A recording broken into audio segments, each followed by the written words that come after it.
Wanita ini meninggal di atas sofa dan dilupain begitu aja selama 12 tahun.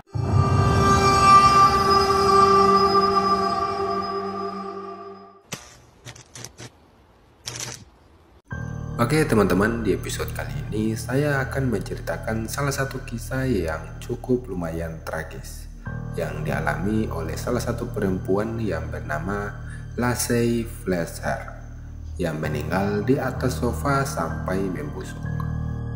Jadi sebelum kita ke ceritanya, teman-teman bantu follow dulu akun saya. Jika sudah, terima kasih banyak buat yang sudah follow. Dan inilah dia ceritanya.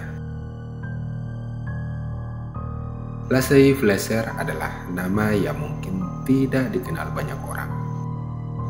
Dia adalah salah satu wanita yang lahir pada tanggal 25 November 1985. Perempuan ini tinggal di Louisiana, Amerika Serikat, dan dia memiliki seorang ayah yang bertugas sebagai polisi dan ibunya yang bertugas sebagai wali kota setempat.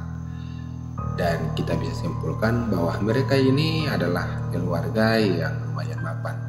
Kita bisa bilang mereka ini keluarga yang berkecukupan lah.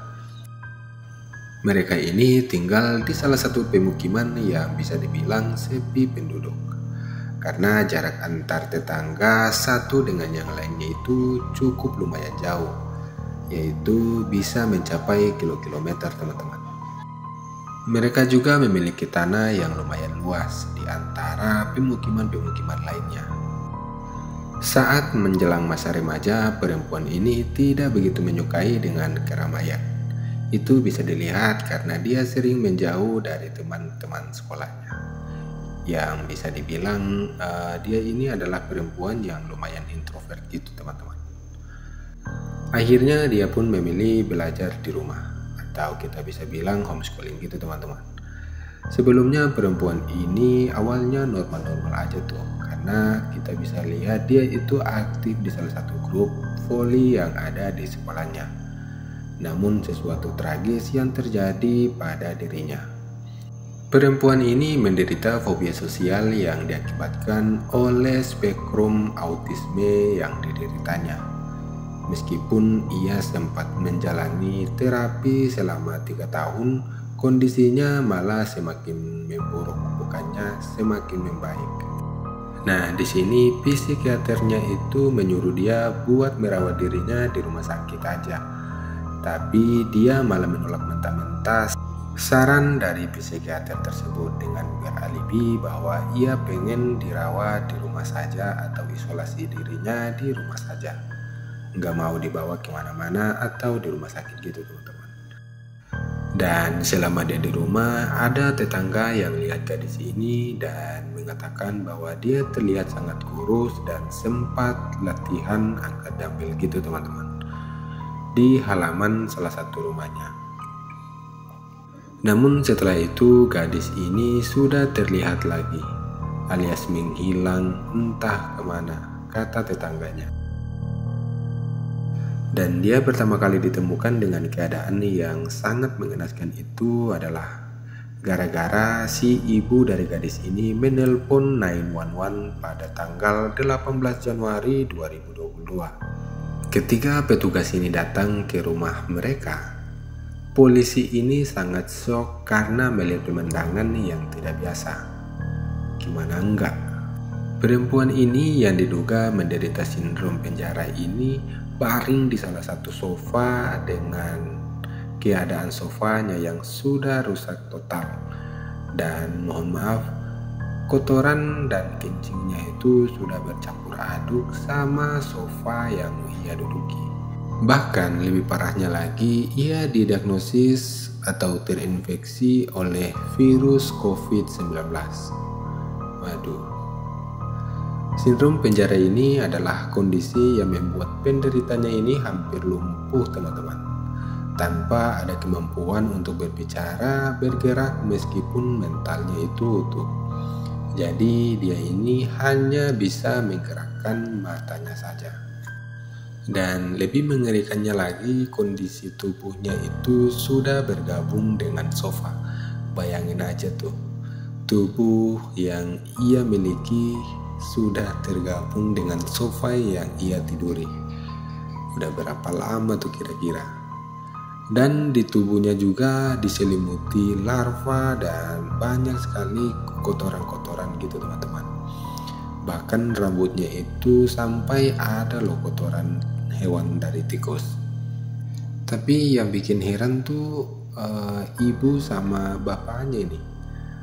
Kok mereka betah ya tinggal di rumah dengan sekumuh itu? Padahal di rumahnya itu kalau kita lihat dari luar itu rapi banget, namun menyimpan banyak misteri di dalamnya. Tapi kalian bertanya gak sih kenapa hal ini bisa terjadi dan di mana orang tuanya berada? Yang meninggalkan anaknya sampai bertahun-tahun di sofa yang sudah rusak total yang ada di rumahnya. Nah, tanggapan dari ibunya setelah ditanya sama petugas yaitu dia bilang anaknya ini hidup selama 12 jam sebelumnya. Padahal laporan dari ahli patologi menunjukkan bahwa anak ini sudah meninggal 24 jam sampai 40 jam yang lalu. Sebelum ia ditemukan di sofa tersebut. Jadi ibunya nelpon polisi itu kan jam 12 yang lalu tuh. Padahal berdasarkan penelitian putrinya itu udah meninggal selama 24 jam atau 40 jam yang lalu. Dari sini kita bisa simpulkan bahwa ibunya itu sudah berbohong. Gila sih ini ibunya. Anaknya yang sakit bukannya malah dirawat, malah ditinggalin di sofa selama bertahun-tahun. Wanita ini ditinggalkan di sofa selama bertahun-tahun, meski kondisinya sudah sangat memburuk. Orang tua dari perempuan ini mengaku bahwa dia tidak pernah pergi ke dokter selama 10 tahun terakhir di masa hidupnya. Jadi dia berbaring di sofa tersebut selama 12 tahun dan setelah 10 tahun terakhir dia nggak pernah pergi ke rumah sakit. Akhir dari kasus ini, orang tua yang seharusnya merawat dijatuhi hukuman pembunuhan tingkat kedua. Dan orang tua dari wanita ini emang hebat. Hebat dalam mencium bau busuk selama 12 tahun di rumahnya. Gokil. Oke teman-teman, itulah dia kasus dari Lasse Fleischer yang bisa dibilang cukup tragis. Jika teman-teman pengen baca tentang berita-berita seperti ini, teman searching aja di Google. Dan saya mohon maaf jika sepanjang video saya ada salah-salah kata ataupun salah pengucapan. Dan saya pamit undur diri. Assalamualaikum warahmatullahi wabarakatuh.